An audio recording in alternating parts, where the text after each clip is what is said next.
Hi ಎಲ್ಲರಿಗೂ welcome to Amrutha Sushi YouTube channel. ನಾನು ನಿಮ್ಮ ಪ್ರೀತಿಯ ಅಮೃತ. ಇದು ಬಂದು ಭಾನುವಾರದ ವ್ಲಾಗ್ ಆಗಿರುತ್ತೆ. ಸಂಡೇ ಇರೋದ್ರಿಂದ ಅಕ್ಕ ಮನೆಗೆ ಹೋಗಿದ್ದೆ. ಅಕ್ಕ ಮಾರ್ನಿಂಗೇನೆ ಇಡ್ಲಿ ಮಾಡ್ತಾಯಿದ್ರು. ತರಕಾರಿ ಕಟ್ ಮಾಡಿಕೊಡು ಅಂದರು. ತರಕಾರಿ ಎಲ್ಲ ಕಟ್ ಮಾಡಿಕೊಟ್ಟೆ. ಅಕ್ಕ ಸಾಂಬಾರೆಲ್ಲ ಪ್ರಿಪೇರ್ ಮಾಡಿ ಇಡ್ಲಿ ಎಲ್ಲ ಮಾಡಿದರು. ಸಾಂಬಾರು ರೆಸಿಪಿ ತೊಗೊಳ್ಳೋಣ ಅಂದ್ಕೊಂಡೆ, ಬಟ್ ಅಕ್ಕ ಅಷ್ಟರಲ್ಲಿ ಆಲ್ರೆಡಿ ಸಾಂಬಾರು ಮಾಡಿಬಿಟ್ಟಿದ್ರು. ಈ ಸಾಂಬಾರಿಗೆ ಅಕ್ಕ ಬೇಳೆ ಏನು ಯೂಸ್ ಮಾಡಿರಲಿಲ್ಲ, ವಿತೌಟ್ ಬೇಳೆ ಸಾಂಬಾರು ಮಾಡಿದ್ರು. ತುಂಬ ಚೆನ್ನಾಗಿ ಬಂದಿತ್ತು. ಲಾಸ್ಟಿಗೆ ಅಕ್ಕ ಹಾಕ್ಬಿಟ್ಟು ಕೊಟ್ಟರು, ತಿನ್ನು ಟೇಸ್ಟ್ ಮಾಡಿ ಹೇಗಿರುತ್ತೆ ಅಂತ ಹೇಳ್ಬಿಟ್ಟು. ತುಂಬ ಚೆನ್ನಾಗಿ ಬಂದಿತ್ತು. ಇಡ್ಲಿ ತಿಂದಾದ್ಮೇಲೆ ಹಾಗೆ ಸುಮ್ಮನೆ ಟೈಮ್ ಪಾಸ್ ಮಾಡ್ತಾ ಕೂತಿದ್ದೆ. ಪಕ್ಕದ ಮನೆ ಮಕ್ಕಳುಗಳೆಲ್ಲ ಸ್ಕೂಲ್ ಸ್ಟಾರ್ಟ್ ಆಗ್ತಿದೆಯಲ್ವಾ, ಸೊ ಬೈಂಡ್ ಮಾಡಬೇಕು ಅಂತ ಹೇಳ್ಬಿಟ್ಟು ಕೇಳ್ತಿದ್ರು. ಅಕ್ಕ ಮಾಡಿಕೊಡಿ ಅಂತ ಹೇಳಿದ್ರು. ಸೊ ಬುಕ್ಸ್ಗೆಲ್ಲ ಹಾಗೆ ಬೈಂಡ್ ಹಾಕ್ಕೊಂಡು ಕೂತ್ಕೊಂಡು ಮಕ್ಳ ಜೊತೆ ಎಲ್ಲ ಮಾತಾಡ್ತಿದ್ದೆ. ಕೇಳ್ತಾಯಿದ್ರು, ಅಕ್ಕ ಎಷ್ಟು ಗಂಟೆಗೆ ಹೋಗ್ತೀರಾ ಆಫೀಸಿಗೆ, ಏನು ಮಾಡ್ತೀರಾ ಫ್ರೀ ಟೈಮಿಂಗ್ಸಲ್ಲಿ, ಹಾಗೆ ಹೀಗೆ ಅಂತೆಲ್ಲ ತುಂಬ ಟೈಮ್ ಸ್ಪೆಂಡ್ ಮಾಡಿಕೊಂಡು ಮಾತಾಡಿಕೊಂಡು ಕೂತಿದ್ದು. ಹಾಗೆ ಮಕ್ಕಳು ಫೀಸೆಲ್ಲ ಎಷ್ಟಾಯಿತು, ಎಷ್ಟು ಕಟ್ಟಿದ್ರಿ ಅಂತ ಕೇಳ್ತಾ ಇದ್ದೆ. ಅದಕ್ಕೆ 1,00,000 ಅಂತ ಹೇಳಿದ್ರು, 1,50,000 ಇನ್ನೊಬ್ಬರಿಗೆ ಅಂತ ಹೇಳ್ತಿದ್ರು. ನನಗೆ ಶಾಕ್ ಆಯಿತು, ಇಷ್ಟೊಂದು ಅಮೌಂಟಾ ಮಕ್ಳುಗಳಿಗೆ ಕಟ್ಟೋದು ಅಂತ ಹೇಳ್ಬಿಟ್ಟು.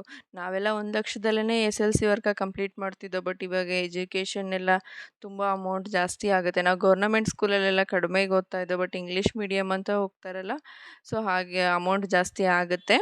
ಇದಾದಮೇಲೆ ಬುಕ್ಸ್ ಎಲ್ಲ ಹಾಕಾದ್ಮೇಲೆ ಮಳೆ ಬರ್ತಾಯಿತ್ತು. ಸೊ ತುಂಬ ಚಳಿ ಅನ್ನಿಸ್ತಿತ್ತು. ಸ್ನ್ಯಾಕ್ಸ್ ಹೊರಗಡೆ ಹೋಗಿ ತೊಗೊಳಕ್ಕೂ ಆಗ್ತಿರ್ಲಿಲ್ಲ.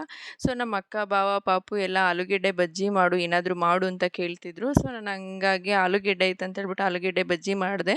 ಸಣ್ಣ ಕಟ್ ಮಾಡ್ಕೊಂಬಿಟ್ಟು ಅದನ್ನು 2-3 ಸಲ ನೀಟಾಗಿ ನೀರಿನಲ್ಲಿ ವಾಶ್ ಮಾಡಿಕೊಂಡೆ. ಆಮೇಲೆ ಅದನ್ನು ಸೈಡ್ಗೆ ಎತ್ತಿಟ್ಕೊಂಡು ಒಂದು ಬಟ್ಲಿಗೆ ಕಡಲೆ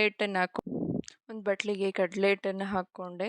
ಅದಾದಮೇಲೆ ಸ್ವಲ್ಪ ಖಾರದ ಪುಡಿ ಹಾಗೂ ಸ್ವಲ್ಪ ಉಪ್ಪು, ಸ್ವಲ್ಪ ಚಿಟಿಕೆಯಷ್ಟು ಸೋಡಾನ ಮಿಕ್ಸ್ ಮಾಡಿಕೊಂಡು ಸ್ವಲ್ಪ ಜೀರಿಗೆಯನ್ನು ಹಾಕ್ಕೊಂಡೆ. ಜೀರಿಗೆ ಎಲ್ಲ ಹಾಕಾದ್ಮೇಲೆ ಅದನ್ನು ನೀಟಾಗಿ ಒಂದು ಸ್ಪೂನ್ ತೊಗೊಂಡು ಮಿಕ್ಸ್ ಮಾಡಿಕೊಂಡೆ, ಎಲ್ಲ ಮಸಾಲೆ ಎಲ್ಲ ನೀಟಾಗಿ ಹಿಡ್ಕೊಳ್ಳಿ ಅಂತ. ಅದನ್ನೆಲ್ಲ ನೀಟಾಗಿ ಮಿಕ್ಸ್ ಮಾಡ್ಕೊಂಡಾದ್ಮೇಲೆ ಸ್ವಲ್ಪನೇ ವಾಟರ್ ಹಾಕ್ಕೊಂಡು ಮಿಕ್ಸ್ ಮಾಡ್ಕೊಳ್ತಾ ಹೋದೆ. ನೀಟಾಗಿ ಒಂದು ಕನ್ಸಿಸ್ಟೆನ್ಸಿ ಬರಲಿ ಬಜ್ಜಿಗೆ ಅಂತ ಹೇಳ್ಬಿಟ್ಟು ನೀಟಾಗಿ ಮಿಕ್ಸ್ ಮಾಡ್ಕೊಂಡಾದ್ಮೇಲೆ ಅದು ಈ ಥರ ಬಂತು. ನೀಟಾಗಿ ಈ ಥರ ಕನ್ಸಿಸ್ಟೆನ್ಸಿ ಬಂದರೆ ಬಜ್ಜಿ ಚೆನ್ನಾಗಿ ಬರುತ್ತೆ, ಎಲ್ಲ ದಪ್ಪ ಆಗೋಲ್ಲ, ಸಣ್ಣ ಆಗೋಲ್ಲ.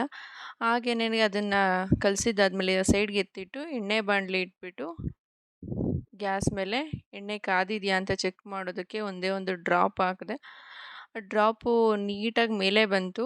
ಸೊ ಹಂಗಾಗಿ ಅದು ಎಣ್ಣೆ ಕಾದಿದೆ ಅಂತ ಅಂದ್ಕೊಂಡ್ಬಿಟ್ಟು ನೆಕ್ಸ್ಟು ನಾನು ಒಂದೊಂದೇ ಬಜ್ಜಿ ಹಾಕೋಕ್ಕೆ ಸ್ಟಾರ್ಟ್ ಮಾಡಿದೆ. ಬಟ್ 1-2 ಸಲ ಕೈಗೆ ಆರಿಬಿಡ್ತದು. ಸೊ ನೀಟಾಗಿ ಎಲ್ಲ ಬಜ್ಜಿ ಹಾಕಿದೆ. ನೀಟಾಗಿ ಎಲ್ಲ ಆಲೂಗೆಡ್ಡೆನೂ ಹಾಕಿ ಬಜ್ಜಿ ಮಾಡಿದೆ. ಸೊ ಎಲ್ಲ ತಿಂದ್ಬಿಟ್ಟು ಚೆನ್ನಾಗಿದೆ ಅಂತ ಹೇಳಿದ್ರು. ಈ ವಿಡಿಯೋ ನಿಮ್ಗೆ ಇಷ್ಟ ಆಗಿದರೆ ಲೈಕ್ ಮಾಡಿ, ಶೇರ್ ಮಾಡಿ, ಮರೆಯದೇನೆ ಸಬ್ಸ್ಕ್ರೈಬ್ ಮಾಡಿ. ಮುಂದಿನ ವಿಡಿಯೋದಲ್ಲಿ ಸಿಗೋಣ. ಧನ್ಯವಾದಗಳು.